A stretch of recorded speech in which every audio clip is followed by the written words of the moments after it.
You know how to knit two together, but now you need a left-leaning decrease. There are a few different techniques to achieve this, each of which looks slightly different. I'm going to show you 3 of them today, compare them side by side to show you how they differ, and teach you some hacks to make them look even better. I went a little swatch crazy searching for the fairest and smoothest left-leaning decrease in all the land. Here are just a couple of them. There are more that I'm not going to show you. On this swatch, I did the left-leaning decreases to the right of a stitch marker. So I came to a stitch marker, work 2 stitches together, come to a stitch marker, work 2 stitches together. Easy.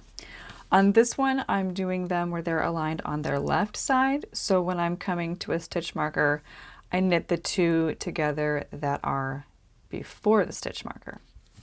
Each of these has the 3 different left-leaning decreases that I know of. This on the right side is a traditional SSK, in the middle is a modified SSK, and on the left is a K2 Tog TBL. I'll show you how each of those is worked, and then we will go over which one I like better and when and why. For SSK, which means slip, slip, knit, and you notice I slipped them knitwise, and then when I knit them it's through the back loop. Let me undo that and show you one more time. This is also something good to know when you're tinking an SSK. You do it this way, but then they're already twisted. So if you did an SSK in the wrong place and you want to just undo it, you're going to need to slip them again this way and this way. Then back to the left hand needle. All right, let's do the SSK a little bit slower. Slip, knitwise, slip, knitwise, insert the left needle back into them so that you're knitting through the back loop, and simply knit it. For the modified SSK, which everybody says is so much smoother, you only slip 1 stitch knitwise, and then you knit them together through the back loop.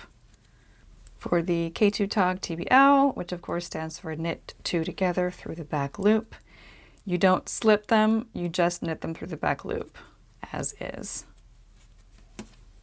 There is one additional secret that I found made a really big difference in a smoother column of left-leaning decreases. This one is the modified SSK, worked every other row and to the left of a stitch marker, so they're lined up on their right side. Now you see how every other stitch looks a little bit smaller and it's kind of an inconsistent line. And on this one, this is still the modified SSK, exactly the same, but on the wrong side row, so the purl row, I worked the stitch above the decrease through the back loop also, so that it's tilted slightly to the left. And I actually did that for all of these, and it made a really big difference. I'll show you how to do that. There are a few different options. I'll show you on the purl side how it works, and then after that I'll give you a couple hacks for if you think you won't be able to remember. Here was my decrease stitch. You can see there's 2 that were worked together. I'm going to purl it through the back loop. So instead of purling through here like normal, we're going to catch the back side of that loop. And purl regularly until you come to the next decrease. Work it through the back loop. One last time, real slow for you. Through the back loop. We're going to do all those decreases one more time and I'll show you an additional hack. All right, regular SSK.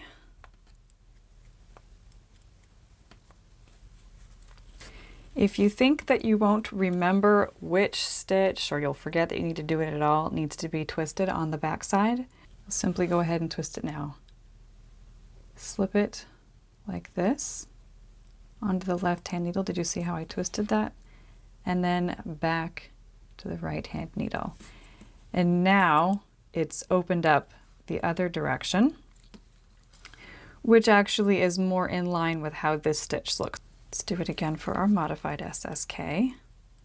Slip one, put it back, knit through the back loop.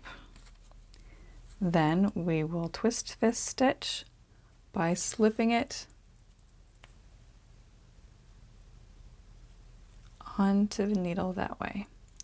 Now when you do that, you don't need to do anything fancy on the next row, just work it normal. They'll feel a little bit different because they're already twisted, but it accomplishes the same goal. If you were working stockinette in the round and there are no purl rows, you're just knitting every row, then you could do it exactly like this, how I just did, or when you're knitting across, if you didn't already twist them, you would simply knit each of these stitches through the back loop, and it would be a little bit easier to see where you need to do it because you're always working on the right side. Who is the winner of this left-leaning decrease beauty contest? K2 Tog TBL, not my favorite. It's not horrible, but I don't love it. It is a lot better with the twisted stitch on the off rows trick than without. And the modified SSK, I like it. It's nice. I think it might be a little bit better on this swatch when they're leaning into this one. It's not really a big difference. I still think the modified is the winner, but on this swatch, when I look at them both, I have a hard time deciding. They're a little different. The regular SSK gives a really nice ridge right here. And it looks really nice with of course, the twisted stitch hack that I showed you. And this one, it's might be a little bit smoother. Not really a lot. And the reason why I'm not sure I like the modified better is because these stitches seem to be tilted a little bit, or they're sort of like leaning that way. And this one is not. So I think regular SSK wins this one for me. Let me know down in the comments, which one do you think looks the best? We might have different preferences, you never know. Make sure you try this technique out so you don't forget how it works, and for a really deep dive into a right-leaning decrease, check out this video over here. I'll see you over there.